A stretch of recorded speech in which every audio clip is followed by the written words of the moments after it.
વિશિષ્ટ ત્રીજું, પ્રતિક્રમણનો અર્થ સમજાવનાર 8 દૃષ્ટાંતો. પ્રતિક્રમણ ઉપર માર્ગનું દૃષ્ટાંત. એક રાજાએ પોતાનો મહેલ બાંધવા માટે અમુક હદ નક્કી કરી અને તેની ચારે તરફ દોરી બાંધી લેવડાવી. પછી રક્ષકોને હુકમ કર્યો કે આ દોરી કોઈ આળંગે નહીં. તેમ છતાં જો કોઈ ઓળંગે તો તેને મારી નાખવો, પરંતુ આવેલા પગલે જો તે પાછો ફરે તો તેને છોડી દેવો. એકદા 2 અજાણ્યા ગામડિયાઓ તેમાં પ્રવેશ કર્યો. ત્યારે રક્ષકોએ કહ્યું કે અરે મૂર્ખાઓ, તમે આમાં શા માટે પ્રવેશ કર્યો? એક વખતે એકે કહ્યું કે અમને શું ખબર કે આમાં પ્રવેશ કરવાનો નથી. આવો જવાબ સાંભળીને રક્ષકોએ તેને ત્યાં જ ઠાર કર્યો. પછી ભયભીત થયેલા બીજાએ કહ્યું, મેં તો અજાણતા પ્રવેશ કર્યો છે, માટે તમે કહો તેમ વર્તવા તૈયાર છું. ત્યારે રક્ષકોએ કહ્યું કે તું જે પગલે આવ્યો છે તે જ પગલે પાછો વળી જઈશ તો તને છોડી દઈશું. તે ગામડિયો તે જ પગલે પાછો ફર્યો, તેથી તેને છોડી દીધો. તાત્પર્ય કે બીજા પુરુષની માફક પ્રમાદના કારણે જો સંયમનું અતિક્રમણ થયું હોય કે અતિચાર લાગ્યો હોય તો સંસારભીરુ એવા આત્માએ જે અપરાધ વડે પાપ કર્મ કર્યું હોય તેથી નિવર્તવું, પાછા વળવું તે પ્રતિક્રમણ કહેવાય છે. પ્રતિચરણા ઉપર મહેલનું દૃષ્ટાંત. એક વણિક જળ જવારથી ભરેલો મહેલ પોતાની સ્ત્રીને સોંપીને વેપાર અર્થે બહાર ગામ ગયો, પરંતુ તે સ્ત્રીએ મહેલની કંઈ પણ સાર સંભાળ કરી નહીં, તેથી મહેલ પડીને ખંડેર જેવો બની ગયો. હવે તેનો પતિ તેના ઉપર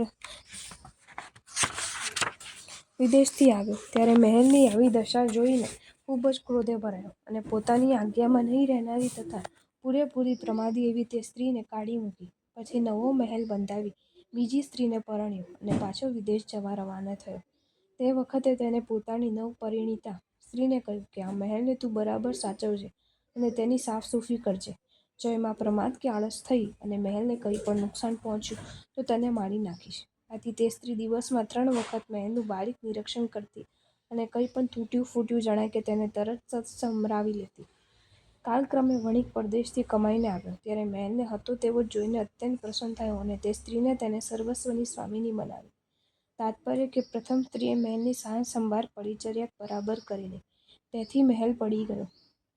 તેમ જે મુમુક્ષુ પોતાના સંયમ કે વ્રતની યોગ્ય સાર સંભાળ પરિચર્યા કરતા નથી, તેમનો સંયમ કે તેમનું વ્રત ખંડિત થાય છે અને પરિણામે પહેલા સ્ત્રીના જેવા દુઃખી થાય છે, જ્યારે સંયમ કે વ્રતની નિયમિત સાર સંભાળ પરિચર્યા કરવાથી તે સલામત રહે છે અને બીજી સ્ત્રીની માફક સુખી થાય છે. આ રીતે લીધેલા વ્રતની સાર સંભાળ કે પરિચર્યા કરવી તે પ્રતિચરણા કહેવાય છે. પરિહરણા ઉપર દૂધની કાવડનું દૃષ્ટાંત.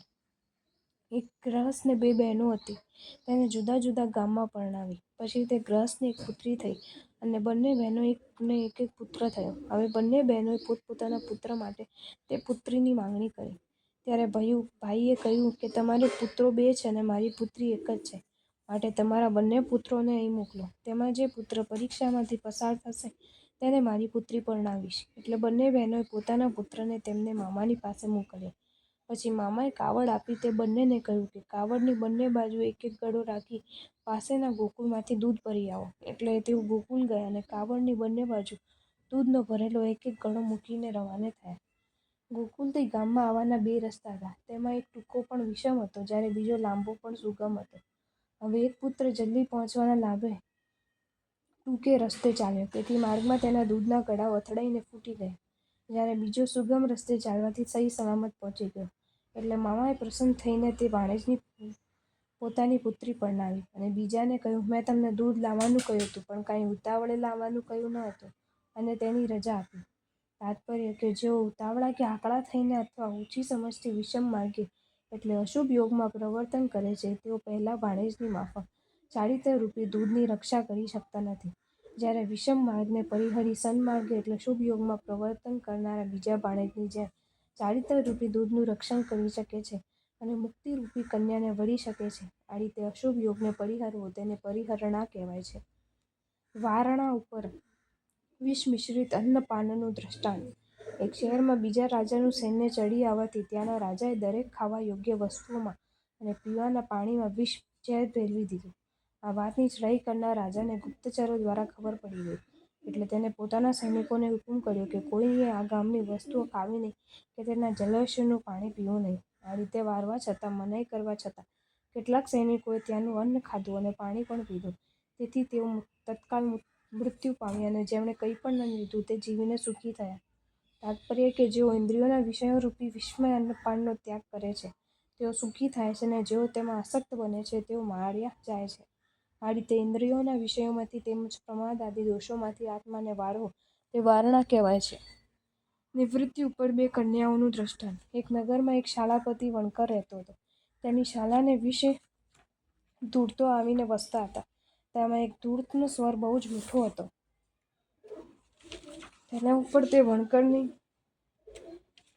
પુત્રી મોહ પામી. ધૂળતે કહ્યું કે કોઈ ન જાણે તેમ આપણે ભાગી જઈએ. ત્યારે પુત્રીએ કહ્યું કે એક રાજપુત્રી મારી બહેનપણી છે, તેનો અને મારો એવો સંકેત છે કે બંનેને એક જ વરને પરણવું. ધૂળતે કહ્યું કે તો તેને પણ લઈ આવ. એટલે વણકરની પુત્રી તેને તેડી લાવી અને પ્રાતઃકાળમાં ત્રણે રવાના થયા. તેવામાં કોઈ નજીકમાં આ પ્રમાણે બોલ્યું: હે આમ્ર, અધિક માસ પ્રવર્તે છતાં કરણેના ફૂલો ભલે ફૂલે, પરંતુ તારે ફૂલવું યોગ્ય નથી, કારણ કે હાલમાં અધિક માસ પ્રવર્તે છે. એની શું તને ખબર નથી? આ સાંભળીને રાજપુત્રીને વિચાર્યું કે વૃક્ષોમાં પણ ઉત્તમ અને અધમનું અંતર છે, તો મારામાં અને વણકરની પુત્રોમાં કંઈ અંતર? એમ વિચારી રત્નનો ડાબલો ભૂલી ગઈ છું એવું બહાનું કાઢી રાજપુત્રી પાછી વળી ગઈ. અને તે જ દિવસે ગોત્રીઓના ત્રાસમાંથી કંટાળીને એક રાજપુત્ર તેના પિતાને શરણે આવ્યો હતો. તેને યોગ્ય સમજીને તેની સાથે લગ્ન કર્યા. પછી તે રાજકુમારે સસરાની મદદથી પોતાનું રાજ્ય પાછું મેળવ્યું, એટલે તે પટરાટ થઈ. તાત્પર્ય કે જેઓ રાજપુત્રની પેઠે પોતાનું કર્તવ્ય સમજીને સાવધ્ય કાર્યમાંથી નિવૃત્ત થાય છે તેઓ સુખી થાય છે. આ રીતે સાવધ્ય કાર્ય કે પાપમય પ્રવૃત્તિમાંથી નિવૃત્ત થવું તે નિવૃત્તિ કહેવાય છે. નિંદા ઉપર ચિતારાની પુત્રીનું દ્રષ્ટાંત. એક નગરના રાજાએ સુંદર ચિત્ર સભા બંધાવી અને તેમાં ચિત્રો ચિતરવા માટે જુદા જુદા ચિતારાઓને જગા વેચી આપી. તે ચિતારાઓમાંના એક ચિતારાની પુત્રી પ્રતિદિન પોતાના પિતા માટે ભાત લાવતી હતી. આ રીતે એક દિવસ જ્યારે તે ભાત લઈને આવતી હતી ત્યારે રાજા પૂરપાટ ઘોડો દોડાવતો સામે આવી રહ્યો હતો. આથી તે કન્યા ડરીને દોડવા લાગી અને જેમ તેમ કરીને ચિત્રસભાએ આવી. તે વખતે તેના પિતા શરીર ચિંતા માટે બહાર ગયો હતો, એટલે એકલી પડેલી તેને બેઠા બેઠા ભીત પર મોરનું પીંછું ચિતર્યું. હવે રાજા પ્રતિદિન ચિતારાઓનું કામ જોવાને આવતો હતો. તેની દ્રષ્ટિ આ નવી ચિતરાયેલા પીંછા તરફ ગઈ અને તે લેવા તેણે હાથ લંબાવ્યો. પરંતુ તે પીંછું ભીત પર ચિતરેલું હોવાથી હાથમાં આવ્યું નહીં અને તેને નખોની ઈજા પહોંચી. તે વખતે પેલી ચિતારાની પુત્રી હસીને બોલી કે અત્યાર સુધી મૂર્ખનો ખાટલો 3 પાયાવાળો હતો, પરંતુ હવે 4થો પાયો મળી આવ્યો. રાજાએ કહ્યું કે તે કેવી રીતે? ચિતારાની પુત્રીએ કહ્યું: હું મારા પિતા માટે રોજ અહીં ભોજન લાવું છું. તે રીતે આજે પણ લાવતી હતી. તે વખતે એક ઘોડેસવાર પૂરપાટ ઘોડો દોડાવ્યો જતો હતો. તેને ભાન નહોતું કે કોઈ મળી જશે. હું તો મારા ભાગ્યથી જ તેનાથી બચી. એક પાયો તો એ ઘોડેસવારનો, બીજો પાયો રાજા કે જેણે ઘણી સહાયતાવાળા ચિત્રકારોને અને એકલા મારા પિતાને સરખો ભોગ સોંપ્યો છે, અને ત્રીજો પાયો મારા પિતા કે જેણે આ સભા ચિતરતા પૂર્વે ઉપાર્જિત કરેલી ઘણી ખરી લક્ષ્મી ઉડાવી દીધી છે, અને જે કંઈ બચ્યું છે તેમાંથી આ ભોજન બનાવીને લાવું છું. તે પણ ઠંડુ થયા પછી જ ખાય છે. આ પ્રમાણે 3 પાયાની વાત સાંભળીને રાજા બોલ્યો કે હું 4થો પાયો કેવી રીતે? ત્યારે તે કન્યાએ કહ્યું કે અહીં ભીત પર મોરનું પીંછું ક્યાંથી હોય, અથવા તે અહીં કેવી રીતે રહે? આમ છતાં તમે વિચાર કર્યા વિના મોરપીંછ લેવા ભીત ઉપર હાથ નાખ્યો, એટલે મૂર્ખ ખરા કે નહીં? રાજાએ કહ્યું: તારી વાત સાચી છે. પછી રાજા ત્યાંથી ચાલ્યો ગયો. પણ જતાં જતાં વિચાર કર્યો કે આ કન્યા બહુ ચતુર જણાય છે, તેથી તેની સાથે અવશ્ય પાણી ગ્રહણ કરવું. હવે પિતાને જમાડીને પુત્રી ઘેર ગઈ અને તેનો પિતા પણ ઘેર આવ્યો. એટલે રાજાએ કહેવડાવ્યું કે તારી પુત્રીને રાજાને પણ લાવ. તે વખતે ચિતારાએ કહ્યું કે પુત્રી આપવાની ના નથી, પરંતુ અમે તો દરિદ્ર છીએ, તેથી વિવાહ મહોત્સવ કેવી રીતે ઉજવીએ? એટલે રાજાએ તરત જ તેનું ઘર દ્રવ્યથી ભરી દીધું અને ચિતારાની પુત્રીનું પાણી ગ્રહણ કર્યું. હવે તે રાજાને ઘણી રાણીઓ હોવાથી ચિતારાની પુત્રીએ વિચાર્યું કે જો રાજા મારા મહેલે એક દિવસ આવીને જતા રહેશે તો ફરીને તેમનું મોઢું ઘણે મહિને દેખીશ. માટે એવી યુક્તિ કરું કે જેથી તે રોજ રાતે મારે ત્યાં આવે. પછી તે રોજ ચિત્ર વિચિત્ર મનોહર વાર્તાઓ કહેતી અને તેનો થોડો ભાગ અધૂરો છોડી દેતી, જેથી રાજાને તે સાંભળવા માટે બીજી રાત્રિએ ત્યાં જ આવવું પડતું. આ પ્રમાણે 6 મહિના વ્યતીત થઈ ગયા. તેથી બીજી રાણીઓ તેની ઈર્ષ્યા કરવા લાગી અને તેના છિદ્રો શોધવા લાગી. પરંતુ ચિત્રકારની પુત્રી પોતાના પૂર્વાવસ્થા ભૂલી ન જવાય તે માટે રોજ એકાંતમાં જઈને પોતાના પિતાને ઘેર પહેરતી તેવા વેશને પહેરીને હંમેશા આત્મનિંદા કરતી કે હે જીવ, તારો આ વેશ છે. રાજમહેલમાં બીજી ઘણી રાણીઓ સુંદર છે, તને કારૂ પુત્રીને આવી રીતિ ક્યાંથી હોય? આ તો તારા ભાગ્યોદયથી જ રાજા તને ચાહે છે. માટે હે જીવ, તું ફૂલાઈશ નહીં, ગર્વ કરીશ નહીં. બીજી રાણીઓ રાજાને કહેતી કે આ માઠી બુદ્ધિવાળી ચિત્રકારની પુત્રી તમારા ઉપર કંઈ કામણ કરતી લાગે છે. માટે તેનાથી બચજો. પરંતુ રાજાએ બારીક તપાસ કરીને સત્ય હકીકત જાણી લીધી, તેથી તેને વધારે ચાવવા લાગ્યો. ગુણ વડે કોનું મનોરંજન થતું નથી. છેવટે તે ચિતારાની પુત્રીને તેને પટરાણી બનાવી અને તે સુખી થઈ. તાત્પર્ય કે મુમુક્ષુ આત્માઓ ચિતારાની પુત્રીની ભેટે ભાવ નિંદા કરવી ઘટે છે. તે આ રીતે: હે આત્મા, અનંત સંસારમાં પરિભ્રમણ કરતા કોઈ પુણ્યના યોગ્ય મનુષ્ય જન્મ પામ્યો, તેમાં પણ કદી ચારિત્ર પામ્યો અને લોકોમાં પૂજનીય થયો, તો તેથી હું બહુ શ્રુત છું, પૂજનીય છું એવો ગર્વ કરીશ માં. જો તું નિર્ભિમાની અને સરળ રહીશ તો ઉત્તમ ચારિત્રની આરાધના થશે અને તે વડે સુગતિને પામીશ. આ રીતે આત્માનું સ્વસાક્ષી અનુશાસન કરવું તે નિંદા કહેવાય છે. ગરહા ઉપર પતિમાલિકાનું દ્રષ્ટાંત. એક ગામમાં કોઈ બ્રાહ્મણ અધ્યાત્મક રહેતો હતો. તે વયે વૃદ્ધ હતો અને તેની સ્ત્રી તરુણ હતી. એકવાર તેણે સ્ત્રીને કહ્યું કે તારે રોજ કાગડાને બળી દેવું. સ્ત્રીએ કહ્યું કે હું કાગડાથી ડરું છું. તેથી અધ્યાપકે એક એક વિદ્યાર્થીને વારો બાંધી આપ્યો, જે બલિ દેતી વખતે તેની પાસે ઊભો રહેતો. તે વિદ્યાર્થીઓમાં એક વિદ્યાર્થી વિચક્ષણ હતો. તેણે વિચાર્યું કે આ સ્ત્રી કંઈ મુગ્ધા નથી કે કાગડાથી ડરે, તેથી જરૂર તે હસતી હોવી જોઈએ. આમ વિચારીને તેનું ચારિત્ર જોવા લાગ્યો. એ જ રાત્રે તે એકલી ઘરેથી નીકળી અને નર્મદા નદી ઉતરીને સામે કાંઠે રહેતા કોઈ ગોવાળની સાથે દુરાચાર સેવ્યો. તો આ વિદ્યાર્થીએ જોયું. આ રીતે તે વિદ્યાર્થી દરરોજ તેના છિદ્રો જુએ છે. હવે એક રાત્રે તે સ્ત્રી કુંભની મદદ વડે નદી ઉતરતી હતી. તે વખતે કોઈ ચોર પણ નદી ઉતરતો હતો. તેણે એક જળજંતુને પકડ્યો. આથી તેને રાડો પાડવામાં આવી. એટલે કુલટા બોલી કે તેની આંખો બંધ કર તો તેને છોડી દઈશ. પેલા ચોરે તો પ્રમાણે કહ્યું એટલે તે છૂટી ગયો. ત્યારે સ્ત્રીએ કહ્યું કે એવા ખરાબ કિનારેથી શા માટે ઉતરતો?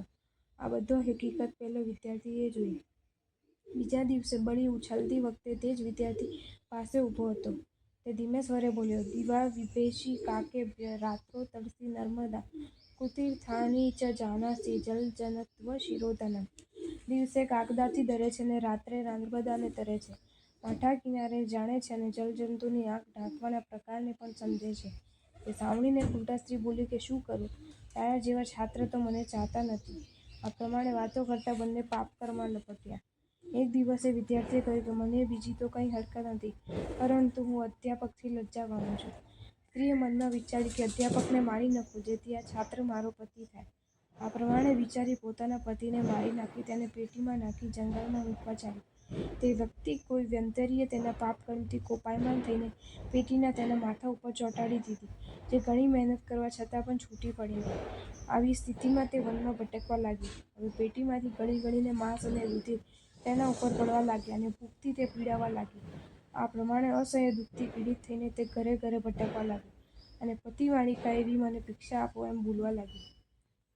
એ પ્રમાણે બહુ કાળ વ્યતીત થયો. એક દિવસે કોઈ સાધ્વીને દેખીને નમસ્કાર માનવા માટે તે નીચે વળવા ગઈ, ત્યારે પેલી પેટી છૂટી પડી ગઈ. પછી સંસારથી અતિ ખેદ પામેલી એવી તેણે સાધ્વીજી પાસે ભિક્ષા ગ્રહણ કરી અને આત્માના કાર્ય સાધ્યું. તાત્પર્ય કે પતિમાલિકાની જેમ કરેલા પાપોની અન્ય સમક્ષ નિંદા કરવી તે ગરહા કહેવાય છે. શુદ્ધિ ઉપર વસ્ત્રનું દ્રષ્ટાંત. રાજગ્રહી નગરીમાં શ્રેણિક નામે રાજા હતો. તેને પોતાના 2 ઉત્તમ વસ્ત્રો ધોવાને માટે ધોબીને આપ્યા. હવે તે દિવસે કૌમુદી મહોત્સવ હોવાથી ધોબીની સ્ત્રી તે વસ્ત્રો પહેરીને મહોત્સવમાં ગઈ. આ બાજુ રાજા શ્રેણિક અભયકુમાર સાથે ગુપ્ત રીતે તે મહોત્સવ જોવા નીકળ્યા હતા. તેને તે ધોબીની સ્ત્રીને પોતાનું વસ્ત્ર પહેરેલું જોયું, એટલે વસ્ત્ર ઉપર તાંબુલનું ચિહ્ન કરી દીધું. પછી સ્ત્રી ઘેર આવતા ધોબીએ વસ્ત્ર પર તાંબુલનું ચિહ્ન જોયું, એટલે તરત જ શાળ લગાડીને મસળીને ધોકા મારીને શુદ્ધ કર્યું. પ્રભાતે રાજાએ ધોબીને વસ્ત્ર લઈને તેડાવ્યો. ત્યારે ધોબી તે વસ્ત્રો લઈને ગયો, પરંતુ વસ્ત્રોને શુદ્ધ જોઈને રાજાએ પૂછ્યું કે આમ કેમ? એટલે ધોબીએ જેવી હતી તેવી બીના કહી બતાવ્યું. આથી રાજાએ તેનો ગુનો માફ કર્યો. તાત્પર્ય કે જે મુમુક્ષુઓ લાગેલા દોષના આલોચના, પ્રતિક્રમણ અને ગુરુએ આપેલ પ્રાયશ્ચિત વડે શુદ્ધ કરે છે, તેના ચારિત્રમાં પડેલા ડાઘ બૂઝાઈ જાય છે. આવી ક્રિયાને શુદ્ધિ કહેવાય છે. ઔષધનું દ્રષ્ટાંત. એક નગરના રાજાની સાથે યુદ્ધ કરવા માટે અને તેના નગરનું રુંધન કરવા માટે સૈન્ય આવતું હતું. તેના ખબર મળતા માર્ગમાં આવતા જલાશયોનું જળ ઝેર મિશ્રિત કરી દેવાને માટે રાજાએ વૈદ્ય પાસે વિષ મંગાવ્યું. વૈદ્ય જવ જેટલું વિષ લઈને આવ્યો. એટલે રાજા કોપાયમાન થયો કે મોટા મોટા જળાશયમાં આટલું વિષ શું કરી શકશે? વૈદ્યે કહ્યું કે હે રાજન, તમે કોપાયમાન ન થાઓ, કારણ કે આ વિષ સહસ્ત્રવેદી છે. રાજાએ કહ્યું કેવી રીતે? એટલે વૈદ્યે તરત જ મરણોન્મુખ થયેલા એક વૃદ્ધ સ્ત્રીને ત્યાં મંગાવ્યા અને તેનો એક વાળ ઊંચો કરીને તેના મોંમાં પેલું વિષ મૂક્યું. કે ક્ષણ માત્રમાં તે હાથીના આખા શરીરમાં વ્યાપી ગયું. પછી વૈદ્ય કહ્યું કે હસ્તીના શરીરનો કોઈ પણ ભાગ ખાનારને ઝેર ચડશે. તે ખાનારાના પણ ખાનારાને તેના પણ ખાનારાને એમ ઉત્તરોત્તર 1000 પ્રાણી પર્યંત આ વિષની અસર થશે. રાજાએ કહ્યું કે તારી પાસે આનું વારણ છે? વૈદ્યે હા કહી એટલે તરત જ તે ઔષધ મંગાવીને પેલા હસ્તીને ખવડાવ્યું. આથી તે નિર્વિષ થયો. તાત્પર્ય કે અતિચાર રૂપ ઝેરનું તેની નિંદારૂપ ઔષધ વડે નિવારણ કરવું અને પોતાના આત્માને શુદ્ધ કરવો તે શુદ્ધિ કહેવાય છે.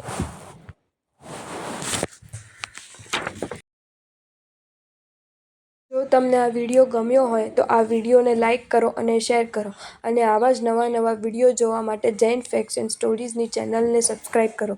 ધન્યવાદ.